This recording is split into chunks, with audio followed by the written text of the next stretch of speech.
combine the data and tools, I think we really now have an opportunity to try to understand how science works and where innovation occurs.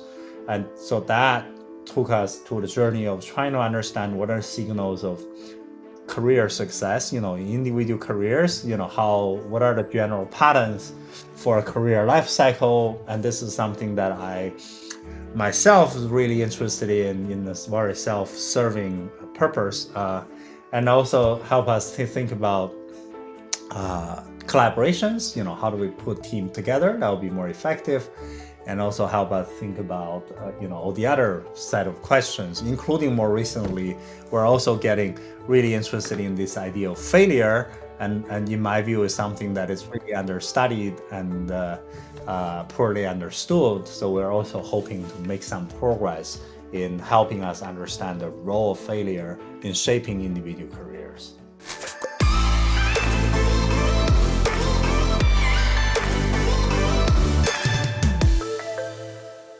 Hello everyone, welcome to another episode of The Future of Work. My guest today, Dashun Wang, Professor of Management and Organizations at the Kellogg School of Management and the McCormick School of Engineering at Northwestern University.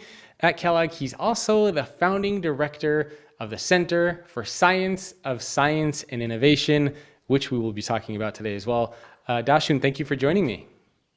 Thanks for having me here. Well, before we get started with all the cool stuff that you've been working on, why don't we talk just a little bit about you and your background? So take us to, back when you were a kid, where you grew up, how you were raised, and how did you ultimately end up at Kellogg and studying all this stuff? Oh, okay. Well, so for the next 20 hours, let me walk you through everything. Oh my God. Tell us Where about do I baby begin? Dashun. So, I grew up in China, in a town northeast of China called Shenyang. It's a really small town with, 7 million people. And I sort of follow a pretty typical trajectory, I would say, in terms of as a student, in terms of career. I did my undergraduate in China, and I came to the US to do a PhD, and then I basically been stuck here ever since then. Kellogg trapped you. And They closed the door and threw away the key, huh? yeah, different ways. It's just hard to imagine actually that life turned out this way. But I think the only probably unusual case is I sometimes still be introduced as the recovering physicist at the Kellogg School, because I started my career thinking I would be a physicist. I did my undergraduate in physics, and I did my PhD in physics, and thinking about try to be a physicist, and just halfway through my PhD, I started to that's where around the time where a lot of the big data become available. Yep. That's around the time that Mark Zuckerberg was called Mark Zuckerberg by people. I think that's where I started to realize, actually maybe interesting to apply what I learned in physics to social sciences. So that's kind of the beginning of a lot of the stuff we do today, shape our whole research agenda, and what my research team focus on is to think about how do we leverage all these new computational tools and new data about human behavior and Yeah. social connections, and also innovation more recently, and then how do we make sense of these through a data-driven perspective. Very cool. I actually spent a month in China. Oh So yeah. yeah, I went When? to, this was a couple of years ago. I went to Beijing. I went to Yunnan. I went to Chengdu. I went to Tibet. Um, I went to, oh man, a couple other places as well. I did the, Oh, within the month? yeah, I did the Tiger Leaping Gorge hike. There was a mountain, I think it was called like Yellow Mountain, where you go there and you see, they wake you up at like 4 in the morning and you do a 2 mile hike to see the sunset. And I was like freezing cold. So I did all that stuff over there. It was a lot of fun. It was one of, Yeah, the Yellow Mountain is a pretty serious hike. I think yeah, it's pretty serious yeah, hike. no, it was You one of know, my favorite trips. I uh, mean, it's such an amazing place to visit. I had such a blast. I'm curious, Awesome. is there anything about your background as far as how you were raised and how you grew up that got you involved in physics? Like why physics? What was the gravitation towards that? Oh, it's a good question. I wasn't, I was thinking when I was thinking about like a college major, I did pick physics, so there's no denial on Because that. that's a pretty But hard I was major. thinking about, yeah. So so why did I pick that? It wasn't clear if there's anything else I wanted to pick. And back in my days, I guess it wasn't. It's not like today. I think people have better understanding of what are the majors that how do you pick a major. Like people start to experiment from maybe their elementary school, start to plan things out for college. Back to my days, there was no planning whatsoever, right? So we just got to the college stage, and then I pick a major. And yeah, I wasn't. I mean, I don't think I can nail down a reason. Say, I want to be a physicist. I wish I can be one of those people, the lucky people. Say, oh, I grew up. I had a dream that I want to be a firefighter, or I want to be. I never had any dreams like this. Just to make sure I'm not disappointed. Yeah. But yeah, so I picked it, but one thing I can say is I actually don't never also thought, oh, did I make a wrong pick? Because I also felt it is hard at times, Yeah. but I never felt that's that's pretty. I think it's a pretty thrilling ride overall. Yeah. And then was an interesting turn as I was doing PhD. Then I gravitate more and more towards social science and now I think many people call this computational social science, sort of a new paradigm within social science, Yep. and that more and more people identify with. So yeah, so it's been a really an interesting intellectual journey Yeah. that I'm enjoying the ride so far. So. Very cool. Well, let's talk a little bit about some of the stuff that you're working on now. So you mentioned switching from physics to social sciences. You're using a lot of these concepts of big data, computational analysis in the business world. So what are you working on now? What are you teaching? Yeah, so I teach at Kellogg a class sort of thinking about the principles of social dynamics and networks. And this is closely related to what we research on right now in my lab. In right now, I think we're very focused on this idea of science and thinking about how do we use all the data that's now becoming available in a very rapid manner about the inner workings of science and innovation enterprise. And then how do we then leverage all these new tools such as machine learning, network science, all these tools to make sense of this data with increasing robust accuracy and robustness. So combine the data and tools, I think we really now have an opportunity to try to understand how science works and where innovation occurs.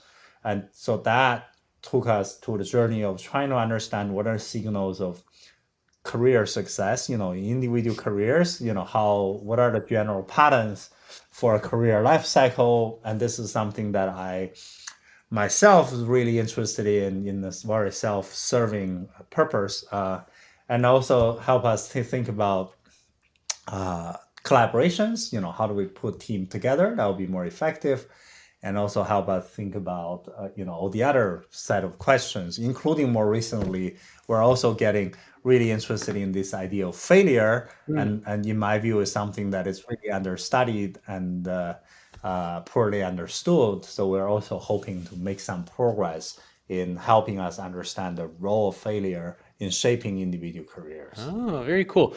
Well, let's start with one of the things that I was very fascinated by, and there was this idea of hot streaks. So maybe give us a little bit of background information first, just on the study and how it was done and the research that went into it, because it sounded like it was a pretty intense thing that you guys did. So I'd love to get some information on that. And then maybe you can talk a little bit about what you actually found after doing all this work. Sounds good. Yeah. So the hot streak is something that really consumed us for, I think it's about 5 years now. Wow. So we've been really hard at work and thinking about this. Um, Actually, a little bit over 5 years, but so the beginning, we were really interested in this question of, what are the general patterns of a successful career? Mhm. I remember when I started out the project, I'm starting out as a young assistant professor. I'm looking at all these people around me that are done very well, and I'm just thinking, what if I collect the data, actually analyze, what are the patterns of the careers? Hmm. And in this case, I work with my PhD student Lu Liu. Here we collected a large variety of career histories. So this includes, tens of thousands of scientists and trace their career publications along their careers. But it also includes, thousands of artists over the past 4 to 500 years, and then trace the old artworks they produced along their career. And then we also analyzed, thousands of film directors over the past nearly 100 years, and trace all the movies that they produced, right? So what we then have is this remarkable database of career histories across three arguably quite different creative professions: arts, films, and science, Mhm. right? And across all this, we can also trace not just the publications or the products, we can also see how good these products are. For example, for scientists, you can look at the citations of the papers they produce. Yeah. For artists, there are different measures, but commonly accepted measure in the literature is to think about auction prices for each artwork they produce, right? Yep. And then for movies, you can think about IMDb ratings for each movies, right? So that's where once we have that data, then the intuitive question emerges is, when do you do your best work? Yeah. First of all, I Okay. can't even imagine how you That's collected all of that data. Like the amount of work to go track 100 years of film directors and all the movies and all the rankings. I mean, that's just, was that like manual yeah, work, I just think entering into a spreadsheet? Oh, obviously this is not manually doable. It's all computational. I think this is, part of the thrill of the current era is that precisely we're able to assemble this kind of data sets, thanks to all the computational tools and big data that we have. Yeah. And this sort of, pushes the state of art in that, in the past, if you want to analyze a career history, what do? You have to go through the biographies and do it by hand, Yeah. right?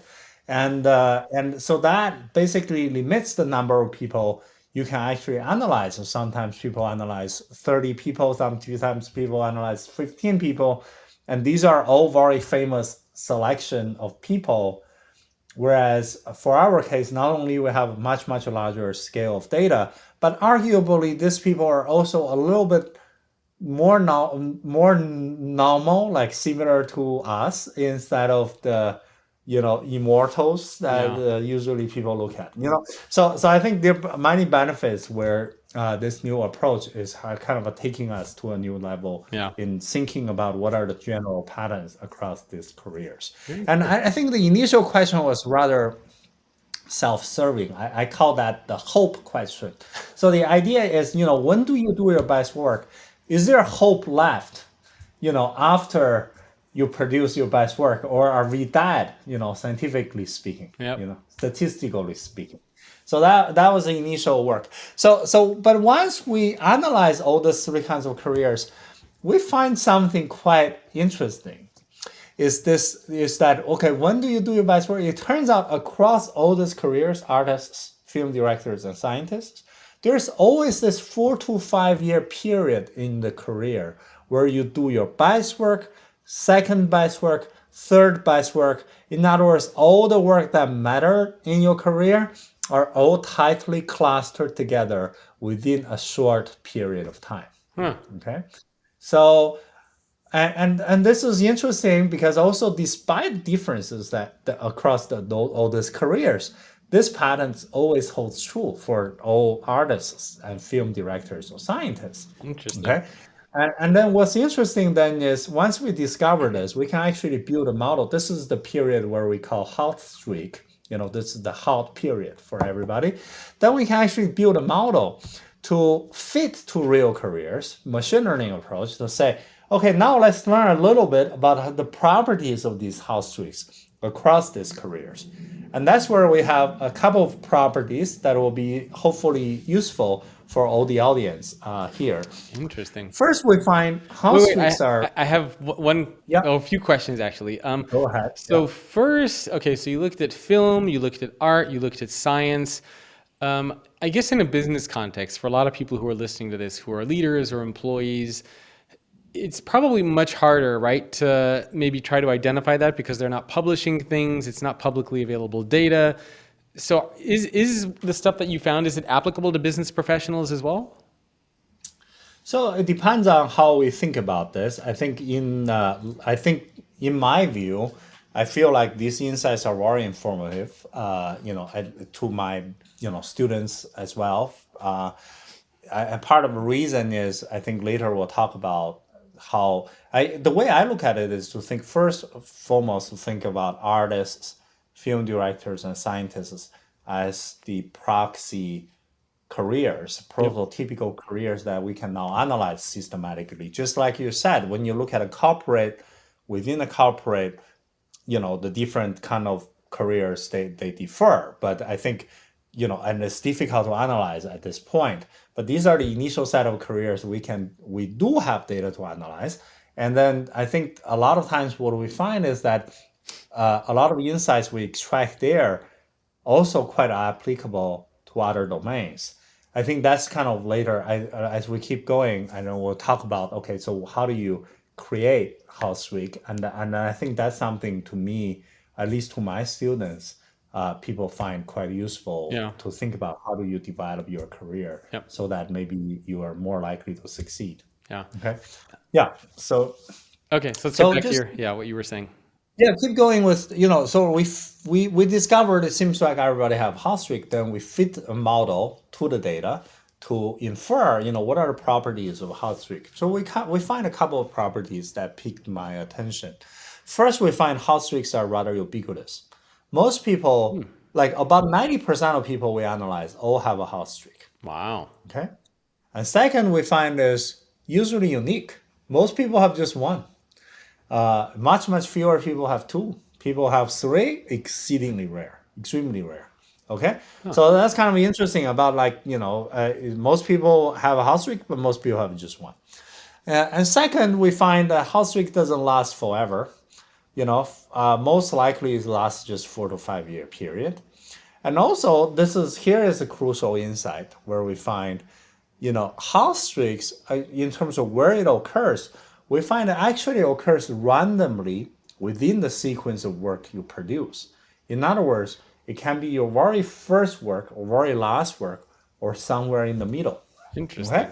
So this is where you see it's going to be relevant to all the business leaders in the sense that, this actually contests or it further informs a traditional wisdom. The traditional wisdom of when do you do your best work? The wisdom goes like this. You do your best work around your mid-career, somewhere 30 to 40 years period. Now, why? Because the reason seemed quite intuitive.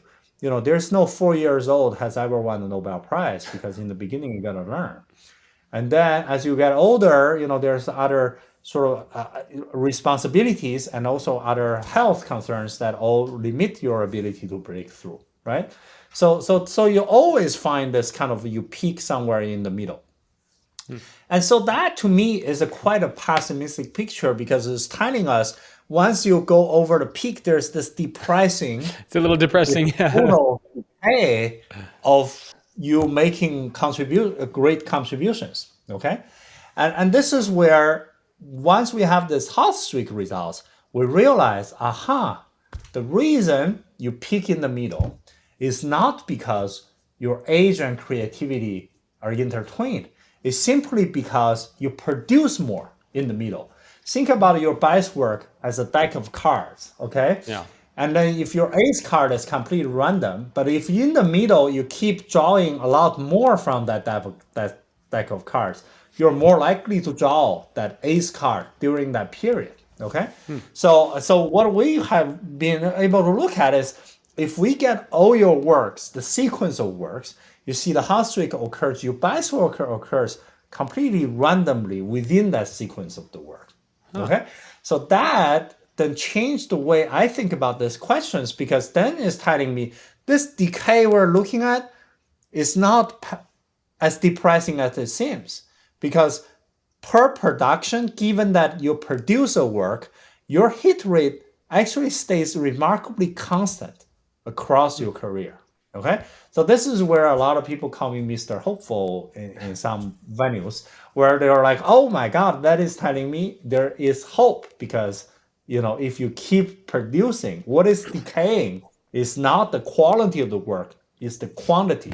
So Yeah. if you can keep up the quantity, maybe your best work is yet to come." Huh. So that to me is a very important message. So how do you classify a hot streak? So for example, I'm looking at myself or, maybe other authors out there. So, the work that I do, I give speeches, I write books, I create a lot of content. So for me, would a hot streak, because it's not the same thing, like, I mean, I could write a bunch of books really quickly. It doesn't mean they're going to do well. Similarly, you might publish a lot of things. It doesn't mean they get recognized, or like you said, for film directors, they might make a lot of movies, but they might not do well. So what is the criteria for a hot streak? Is it just how much you produce, or is there some sort of like impact metric that defines where the hot streak is? Yeah, so here the key here is specifically about the impact of the work. Okay, Okay. in fact, we actually find during your hot streak, you're actually not producing more than we would expect you to otherwise. Okay, it's really just what you produce during this period seems to be substantially better than you produce outside of this period. Okay, Interesting. so Okay. here it's really about the impact of the work. For scientists, that's citations for the papers. For artists, that's the auction prizes. And for film directors, that's the IMDb ratings for the movies. So for Jackson Pollock, his hot streak is specifically, you see the drape period. As soon as the drape period starts, that's where the hot streak begins. 4 to 5 years, done. Yeah. For Van Gogh is specifically on the year of 1888 when he moved from Paris to south of France. That's where he produced all these famous paintings, one after another. So it's all about the impact of the work. Interesting. Okay. All right. So it's good to know that, and you said 90% of the people have hot streaks, which is great. Around a 4 to 5 year period. So I guess some of the questions that a lot of people would have, one is how do you know if you're in a hot streak or not? Because it's obviously, it's easier to look back after time has passed and say, oh, here's how much or how much money my movie brought, or how many millions of copies my book sold. So how do you know, and can you identify if you are in a hot streak? Would be the first question, and then I have a bunch of follow-ups after that. Yep. So, it's so interesting. Every time I do public speaking about this, there are different kinds of audience come to me. One type of audience will be, you're right, my house streak is of 1989 to 1991, and then that was it. That was my career. I was like, okay, well, good to know. And another type of audience comes to me and says like, I think I'm in the middle. I think it started 2 years ago. I think it's right now. So in some ways, so I've been asked, this question. I try to think about like why do we need to know the answer to this? And because we want to think about what should we do, Yep. and then it's almost it doesn't matter what's the case because what we should do is basically the same. Think about it because if you are in the hot streak, then no brainer, seize the moment, produce. This is the period. and it's not gonna last forever. If you're suspecting, then produce. If you are not in a hot streak, then yeah, then similar advice applies. Then remember, house streaks rate stays constant per production. Yeah. So only way to guarantee you will not have a house streak is to stop producing altogether. That's Yeah. the way I can guarantee you will not have a house streak. Interesting. So if you want to think about house streak, at least keep up the production. But but I think the crucial question remains. I think so what I talked about, I think, was the first paper about this, and that was a paper published in Nature in 2018. When the paper was published, I actually wrote an op-ed to Wall Street Journal, and because while the paper is in Nature, everybody's happy. In some ways, to me, it's also deeply unsatisfying because we documented a very intriguing phenomena, but we did not have any explanations for why it happens. And to me, that is the central question. It's because if we can understand what triggers hot streak, that will allow us to answer a range of new questions. For example, how do we facilitate the onset of hot streak? Yeah. How do we create an environment to help people realize their potential? And how do we extend the hot streak when somebody has had it? And then how do we, for someone who has had a hot streak, can we treat that as an indication of that person's potential and help them realize that potential again? I think these are all range of Yeah. fascinating questions that I didn't have the answer. Well, So let's. that's where, Yeah. for No. many years, I've been hunting for the answer. And then that's why if you interview me a year ago, 2 years ago, I wouldn't have. But now I have at least one answer. So All I'm right. Well, no, I excited. definitely want to unpack that. So, I'm people who listen to this show know that I'm a big fan of like visuals and metaphors and stuff like that. And so, I used to play a lot of video games, and when I think of a hot streak, I think of like a power up, right? You get like some sort of a power up, and it lasts for a certain amount of time, and it makes you bigger, it makes you stronger, but then the power up wears off, and you go kind of back to normal. And that's kind of the visual I get for the hot streak. But it also made me wonder if there's a relationship between this concept of hot streaks and being in a state of flow. For me, like a hot streak just seems like it's like a long flow state. Like, instead of being in a state of flow for a couple hours or something, it's like you're in that mode for years. Is there a relationship between hot streaks and flow? There might be. I think in some ways it will be interesting to think about related phenomena. I think a related phenomena that people have discussed for at least the past 30 years is to think about this idea of hot streak in sports. Yep. Okay. So that's what people call the hot hand phenomena in basketball, for example. So if I have a very failed, short, extremely short-lived basketball career, and so if you like have make three pointers in a row, then you make the first one, you feel like it's gonna go in, right? Yep. Sort of that's where you're in the zone, It's like right? the You're like, NBA. I don't know if you remember this game, NBA Jam.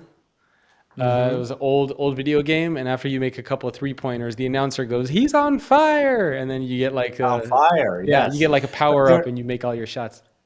But this is the area I want to clarify, right? So, yeah, within psychology, this is an area that's heavily debated. I don't think right now there's still an answer whether or not there's Hall hand phenomena, because there are people also say this is a bias of small numbers, so it's illusion. So it's a false. Also, some call this hot hand fallacy, and some call this hot hand fallacy itself is a fallacy. And so there's a lot of debate around this. I'm not taking part in that debate, right? But I think it's useful to draw analogy between this, because the state of flow of hot hands in basketball, that's a matter of couple minutes, right? So you can definitely think of flow in that case. If there is a flow in the scenario I talk about, then it's a very long period of flow, right? We're talking about a 4 to 5 year period. So it's a substantially long period of time where a lot of things can happen. I think that's what also makes the this mystery to why hot streak occurs, and that can just sustain for this long, right? Because if you think about, okay, I'm motivated all of a sudden by something, but it's hard to think about what can motivate you for 5 years straight, right? Sort of Yeah. now never wear off. I Yep. can see people being motivated for a week, for example, Yeah. right? All right, so Yeah. let's get into some of those questions that you said, because you asked a bunch of, I think you were talking about like 6 questions. I was fascinated in all of them, and you said if we were to ask you a year or two, you wouldn't know, but at least now you know the answer to one of them. So what So exactly did you figure out? this is the question that's been haunting me for a long time, as you can imagine. It's like it's so interesting, but why it happens. And then before COVID, the summer before COVID, I was visiting Amsterdam, and then I was walking around the Van Gogh Museum. And I'm an art amateur, right? I don't know much about art. Uh, but I was walking around that museum because I know Van Gogh is one of my data points. And I know his house streak started 1888. And we know, and that's the point, and that's where house streak lasted for 4 to 5 year period. So I was walking around the museum. I'm just, as an amateur, I'm looking at those paintings. I feel like I can see something that's different for the paintings he did after 1888 or versus before. Okay, so that's where it hit me, is that if I want to understand why hot streak occurs, I gotta look at the work they produce before and after hot streak occurs and see how they look, right? And this is where you realize, well, we have so many artists, we have so many paintings. We then go ahead and collected all the paintings these artists produce. So we have in total of something like 800,000 paintings out of these artists. Okay, and that's where you realize it's gonna take a while for us to go Yeah. through all those paintings. Okay. And this is where I want to illustrate why this area of research is particularly exciting. This is where if I were to have this data 10 years ago, I wouldn't know what to do. But now, today, since thanks to machine learning, what we're able to do is basically repurpose the typical image recognition deep neural network and then train them on the paintings to ask this neural network to classify the paintings. Okay? Once they classify the paintings with very high accuracy, what we did is then open up the hood of this neural network and analyze what this deep neural network is seeing out of these paintings. Okay, then we can actually systematically, the deep neural network, they actually don't sleep, so you can actually apply them ever, and then we can apply systematically to all the paintings that we have, and then look at how this neural network is seeing differently in terms of the paintings before and after a hot streak occurs. And then we can do the same for film directors by analyzing the plots of the movies and the cast information of each movies. And we can do similar things for scientists by looking at the publications, each paper, what are the references cited in each paper. Okay? Once we have all this machinery based on AI built and look at, millions of papers, paintings, and movies, we have one simple result that actually emerged. Okay, so when we compare the line everybody up for when their hot streak occurs, we look at what the work published before the hot streak and after the hot streak. What we find is that before the hot streak, people are systematically more likely to explore different styles or topics. Okay, doing a lot of sampling of different kinds of things, and they're doing so more than they otherwise we would expect. Okay, when the hot streak occurs, we realize they're actually become a lot more focused than what we would expect, trying to be exploitative on usually one or two styles or topics, being very focused on what they work on. Okay, and this so and then what we find is that this exploration before house streak and exploitation during house streak, this transition from exploration to exploitation, that's the transition closely traces where house streak occurs. And then we also find that despite the differences of the three kinds of careers we study, this exploration followed by exploitation is consistently the strategy that associated with the onset of house streaks. So Fascinating. Yeah. I mean, the uh, just thinking about the work that had to go into this. So I'm actually just curious, how long did it take to, and how big was the team, like to figure this out? I mean, looking at millions of data points and art and film, like what was that process? yeah, so I mean, thankfully, this is all thanks to my great team members and collaborators. The lead author was again my PhD student Lu Liu, who was the lead author on the first Nature paper, and then the second author Nima, who is who was at the time a research assistant professor in my center. He's an AI expert, so two of them really put their heads together and really build this remarkable machinery. First, collect all this Crazy. data, and second is to build all this neural network, to train a neural network and apply them to analyze the data, and then open the hood of the neural network and analyze what the neural network is seeing, and then apply them to the house streaks. So it's Yeah, just, so it took us another year or 2 years to yeah. get all this done. But it's crazy. It was But just a yeah, small handful of you. It was like what, three of you, maybe four or five of you did all this yeah. work. So the total team for the latest paper with this paper who reports this finding has five authors on it, and it includes two other collaborators that we have.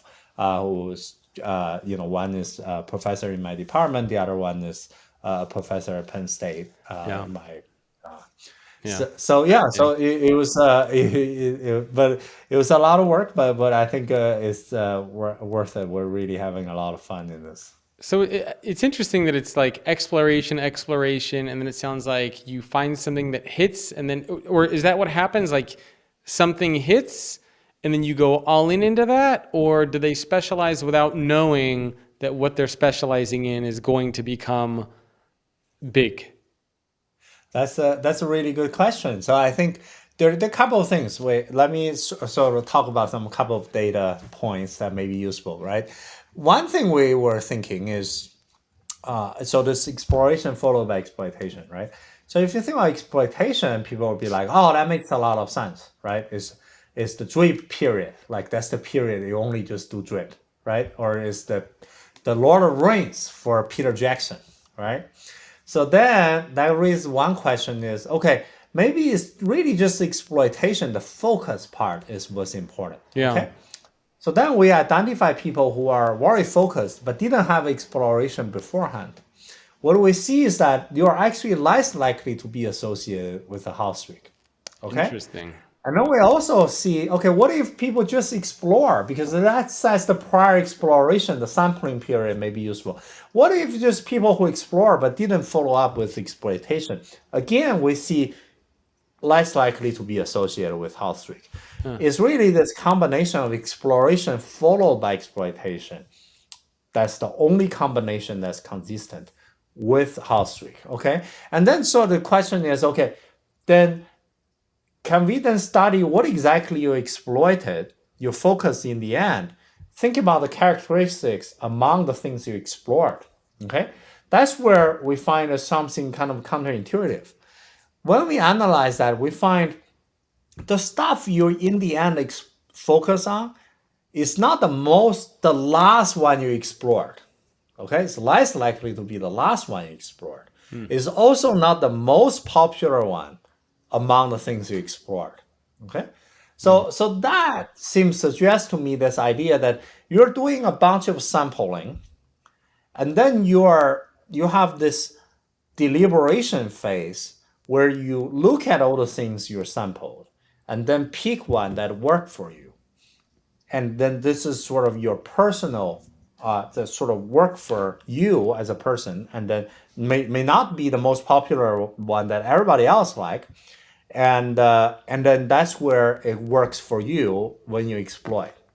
So I think this is where to me, I think the couple of aha moments when I was thinking about this very simple finding. Once you know the answer, you're like, oh yeah, that makes a lot of sense.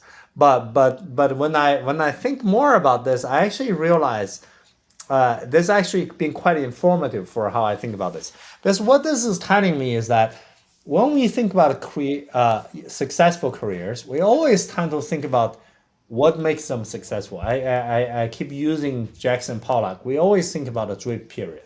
Okay, well, but what if what that period alone is not what makes them successful? What if is also what they did before they become successful? What if the secret for why somebody becomes somebody is what we did when they were a nobody, right? So that's where to me it was quite useful. In fact, if you like Peter Jackson, the years before he made a lot of Rings, he was doing unusual variation of different kinds of movies, including horror comedies. Yeah. I think all of this sampling seems to be arguably, plausibly quite helpful in thinking about generating the uh, uh, the breakthroughs in the end. I wonder if it's something to do with finding or discovering your passion. Like, is the exploration phase, kind of you're trying to figure out your passion and what you love, and then the exploitation is once you've identified that passion or what you love, you're kind of taking advantage of it? Or do you not think there's any relation there between those things? I think it could. I hope it is related to passion. In our data, we don't have the data for sort of subjective Yeah. feelings on the topic. And that was one of the limitations of the data, despite the large amount of data we can assemble. Yeah, so I hope that's consistent with people's passion, and that's also helpful Because in thinking about what exactly in the end people focus on. Yeah, for me, what's really interesting is how these people decided what to focus on. Like, how do you know? Because everyone's going to eventually go through that process, right? If you go through the exploration, and you're kind of believing in this concept of hot streaks, you're going to go through exploration, and eventually you're going to get to a point where you have to pick something to exploit. And it's kind of like, how do you pick that right thing? Do you know you're picking the right thing? Like, how do you see what I mean? Like, why are they Yeah, picking these things? that's really interesting. I actually feel, based on my experience, I don't have systematic data, Yeah. but all the anecdotal data I encountered, I actually feel people jump into exploitation too quickly. Oh, I interesting. think, we think about, all the stories of Tiger Woods play golf 2 years old, that's kind of what he specializes in. And you actually hear over and over a lot of people jump into exploitation without enough of prior exploration. And I also feel like society, as a society, we have a lot of different forces that actually run counter to this idea of exploration followed by exploitation.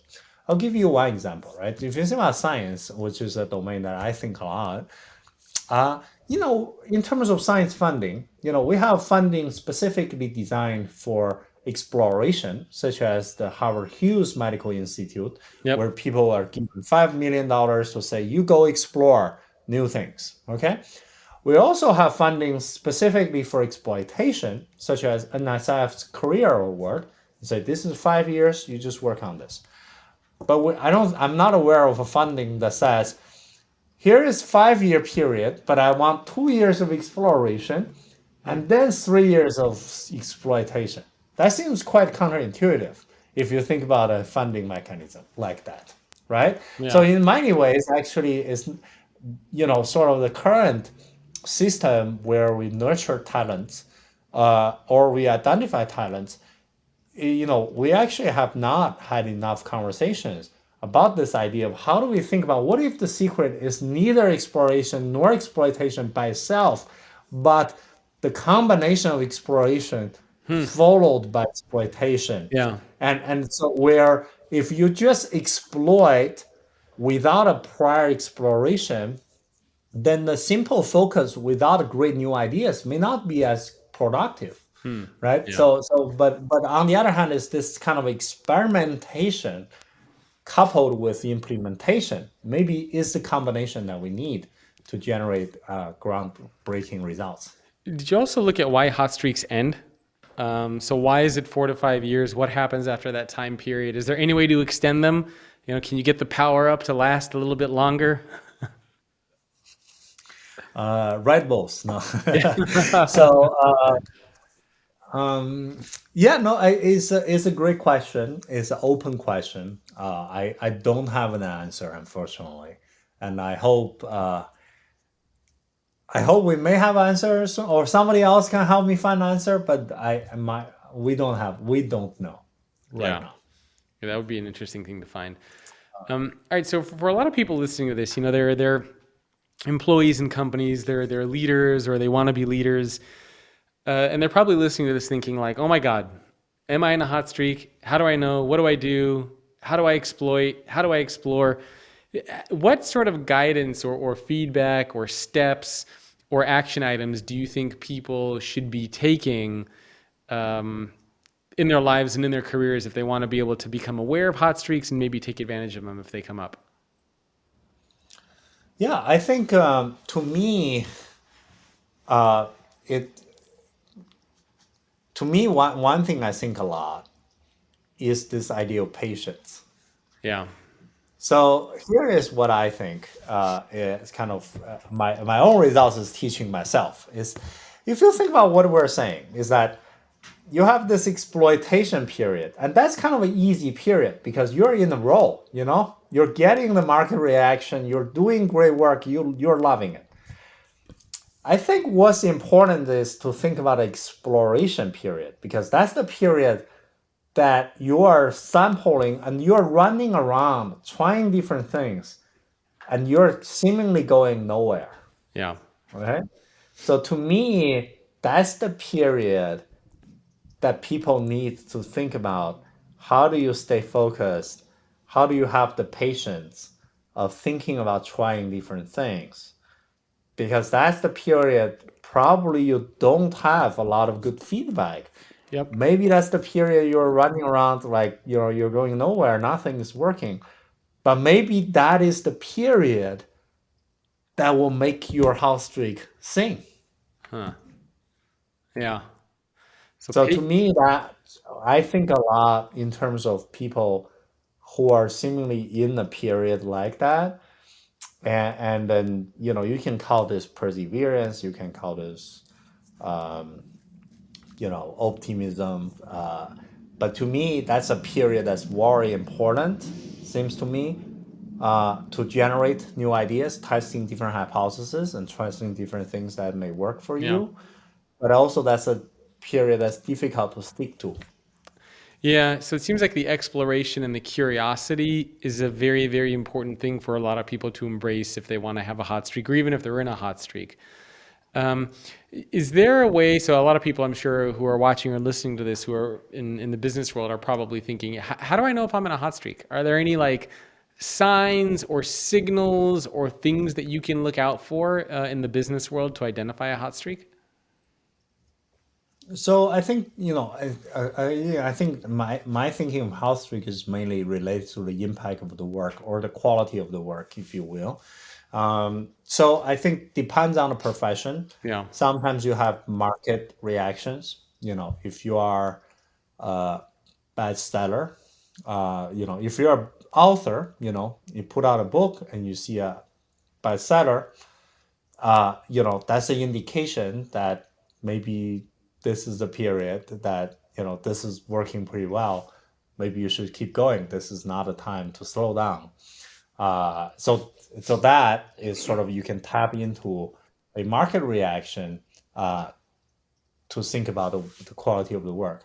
But Yeah. some domains, market reaction is not doesn't come that quickly. Like the draped paintings wasn't recognized at Yeah. the time, and so a lot of times it takes time for people to recognize this is the masterpiece.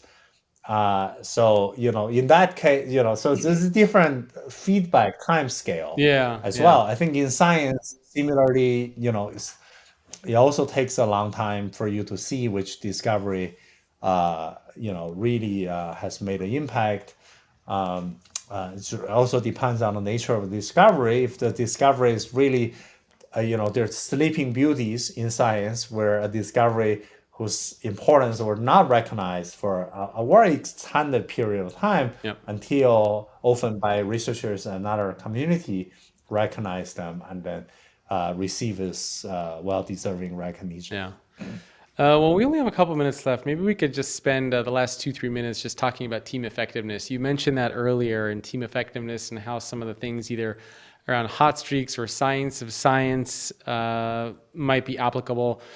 For leaders out there who are thinking about how to build effective teams, to create effective teams, can you share some of the things that you've learned around what makes a team effective and how to create them? Yeah, so I'm thinking about what are the things we can, given the short time we have, maybe one. Let's actually build on hot streak idea, and then think about what kind of teams are optimized for innovation, and this Perfect. also connects to another paper we published in 2019 in Nature. Uh, so so we actually look at in science, for example.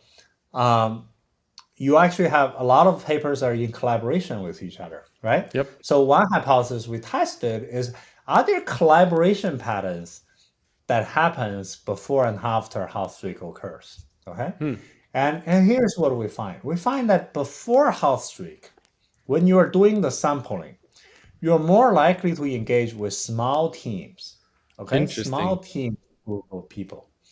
Once hot streak occurs during your focus period, you're more likely to engage with large teams. Huh. Okay, and this is what connects to a paper that we published 2019 was actually on the cover of Nature, that where we find this very simple conclusion that is, across science and technology, we find that large teams are more likely to develop current way of thinking.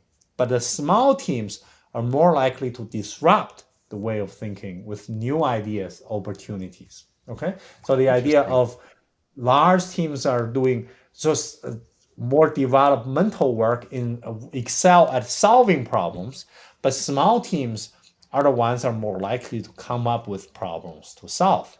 So that is also another very important pattern that I think leaders needs to really think about is this very simple, deceptively simple concept of team size is being very important factor in thinking about the nature of the work you produce, Yeah. right? So to me, that is also being very useful in informing my own work because I manage teams in a daily basis. So sometimes I actually now it makes me change my own practice because I'm a very collaborative person, and in the old times I always think about, okay, so why not add another member to the team? It may not help, but it doesn't hurt, right? But our research is showing it actually depends on what kind of work you wanted to do. Yeah. For the type of disruptive, innovative work that we're really trying to move the needle, you may actually want to shrink the team size at first because if if you have more members than you need, then you lock the team into a large team inertia that reduce the disruptiveness of the work you produce.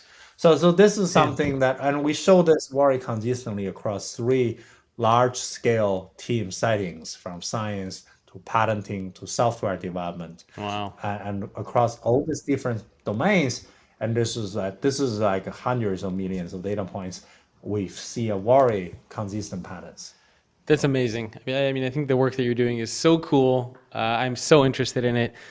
Maybe before we wrap up, what are you working on now? What's going to be the next paper that you're publishing, Oh, next paper. Okay.